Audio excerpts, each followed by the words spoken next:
राधे राधे दोस्तों, good morning. तो सुबह हो चुकी है। चलिए, तो मैं किचन में आज आपको नज़र आ रही हूँ क्योंकि आज बेड पर मेरे हस्बैंड कुछ काम कर रहे थे, अपना दुकान का हिसाब बारी कर रहे थे, किसी से फ़ोन पे बात कर रहे थे, इसीलिए मैंने उनको बेड पर ही छोड़ दिया और मैं किचन में आ गई। और किचन में मैं इसलिए आई हूँ क्योंकि वो अगर चले जाएंगे तो फिर मेरी जो काम है सो छूट जाएगी, रह जाएगी, इसलिए मैं जल्दी से किचन में पहले आई हूँ।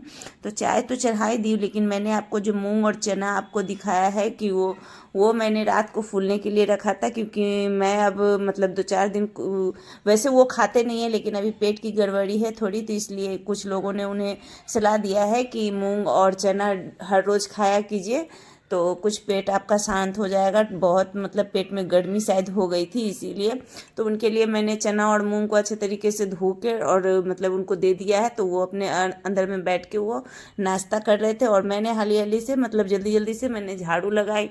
चाय मैंने आराम से पहले पी लिया था, उसके बाद झाड़ू लगाना स्टार्ट किया। तो उसी समय जब मतलब कि देखे कि जब रूम में मैं गई तो वो जा चुके थे, तो मैं रूम का बेड भी संवार के चली आई थी।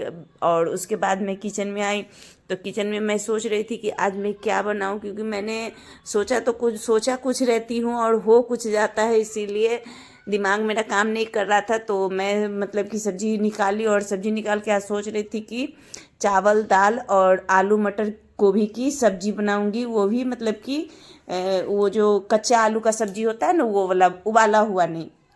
लेकिन मेरे हस्बैंड ने मुझे फ़ोन करके बोल दिए कि मतलब कि मतलब वो कल खाना नहीं खाए थे ना, कल मैंने पपीता उनको उबाल कर दिया था, तो इसीलिए वो बोल रहे कि चावल दाल और मतलब कम तेल में भुजिया बनाना और थोड़ा सा चोखा बना देना खाने के लिए।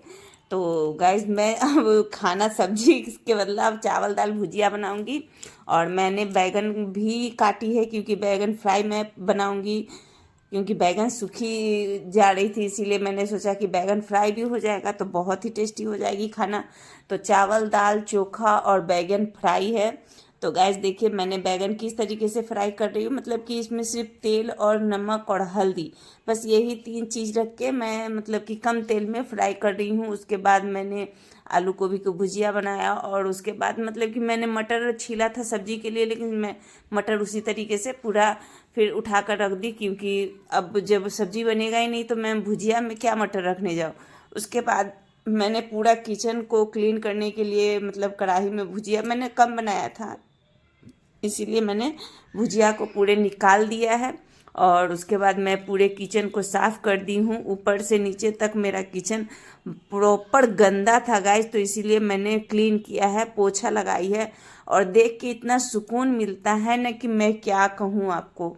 फिर वहाँ से मतलब कि मैं निकली और फिर बेडरूम में आई, तो बेडरूम में आप देख सकते हो कि मेरा बेटा अभी तक बेड पर है, मतलब वो अभी दो तीन बार दुकान पर से होकर आया है।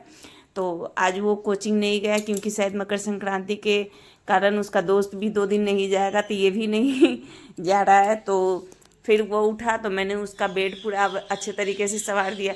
अब मुझे मालूम रहता पहले से कि वो है तो मैं नहीं जाती उसका बेड संवारने, लेकिन वो आ गया था तो इसीलिए मैंने बेड उसका संवार दिया कि चलो भाई, हर रोज़ तो मेरा मेरा ही काम है, क्या मैं एक दिन के लिए जाऊं उसको कहने के लिए। और जितना को वो करेगा ना उतना को मतलब कि झूठ मूठ के मुझे परेशानी हो जाएगी, बोलते बोलते मेरा मुंह दिख जाएगा, इसलिए उसको कहने से अच्छा है जो मैं खुद कर लूँ। उसके बाद मैंने मतलब दोनों घर को अच्छे तरीके से संवार के फिर मैंने पोछा किया। और आप देख सकते हैं कि ये जो बच्चे हैं मेरे आगे पीछे किस तरीके से मंडराते रहते हैं, मतलब कि मेरे बच्चे मेरे साथ आपको उतना नज़र नहीं आएगा जितना मेरे ये 2 छोटे छोटे नन्हे नन्हे बदमाश बच्चे नज़र आएंगे। तो ये मैंने बताया था कि ये मेरे घर में रहती है, उन्हीं का बच्चा है, तो बहुत बदमाशी करती है। अब मैं उसे बोल रही हूँ बाहर निकलो मुझे पोछा करना, नहीं तो ये पूरा फिर मैं निकल जाऊँगी पोछा करके और ये रूम में रहेगी तो पूरे पैर से दाग दाग कर देगी, इसीलिए मैंने इसे हाथ पकड़ के इसको निकाल दिया ताकि ये बाहर रहे और मैं पंखा चला दूँगी तो जल्दी से रूम सूख जाएगा। नहीं तो फिर अगर मेरे हस्बैंड अभी आ जाएंगे खाना खाने तो बहुत दिक्कत हो जाएगी, क्योंकि भीगा हुआ घर रहेगा तो पूरा पैर से गंदा हो जाता है ना। इसलिए तो मैंने पूरा घर क्लीन किया और उसके बाद मैं आपको दिखा रही हूँ। मैं मतलब कि घर क्लीन होने के बाद इतना सुकून मिलता है, इतना शांति मिलता है ना कि मैं क्या बताऊँ आपको। मतलब लगता है कि मैं जन्नत में आ जाती हूँ मैं अपना घर को जब साफ़ सुथरा देखती हूँ तो तब तक मेरा बेटा खाना वाना खाकर और शायद मार्केट गया हुआ था। पापा के लिए पपीता लाया, संतरा लाया, और मतलब वो उसको कहा गया था कच्चा पपीता लाने के लिए, तो उसने लाया पका हुआ पपीता। तो मैंने कहा चलो कोई बात नहीं। तो उसके बाद मैं ब्रश लेके दुकान पर जा ही रही थी कि मेरे हस्बैंड आ चुके, और फिर मैं उनको खाना निकाल के दी और मैं हाथ में ब्रश लेकर और ब्रश में कोलगेट को लगाकर उसी तरीके से हाथ में रखी हुई हूँ कि वो खाना खा के चले गए। तब जाके मैं छत पे गई और छत पर अच्छे तरीके से मैंने ब्रश किया और ब्रश करके देख रही हूँ कि ये दोनों एक दूसरे के साथ किस तरीके से खेल रहे हैं भाई बहन। अभी जितने प्यार से बच्चे रहते हैं छोटे में, बड़े हो जाने के बाद एक दूसरे से कितनी ज़्यादा लड़ाइयाँ करने लगती है ये मैं खुद जानती हूँ। उसके बाद मैं नहा धोकर रेडी हो गई। तो गाइस ठंड तो बहुत लग रही थी क्योंकि मैंने मतलब पूरा घर को क्लीन किया।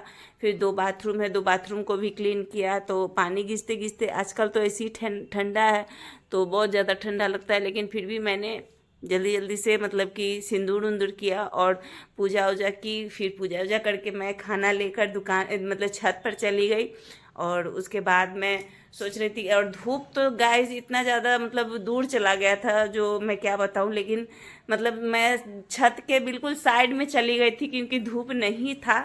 धूप देख रहे हैं कि मेरा पूरा छत ठंडा हो गया है। तो जिधर धूप था मैं उधर ही कुर्सी टेबल लेकर बैठ गई थी। तो रोड पर देख रही थी कि भाई इतना सुंदर लग रहा है आज का नज़ारा, लेकिन ये हवा जो है सो बहुत परेशान करती है, ठंडा लगता है। फिर मैं दुकान पर गई और दुकान पर से आने के बाद फिर मैंने छत पे कुछ देर बिताया, थोड़ी फ़ोटो वोटो ली और मैंने पोस्ट किया। और आपको ज़रूर बताइएगा कि ये वीडियो आप लोगों को कैसी लगी और कमेंट में, और राधे राधे ज़रूर लिखिएगा। Bye bye.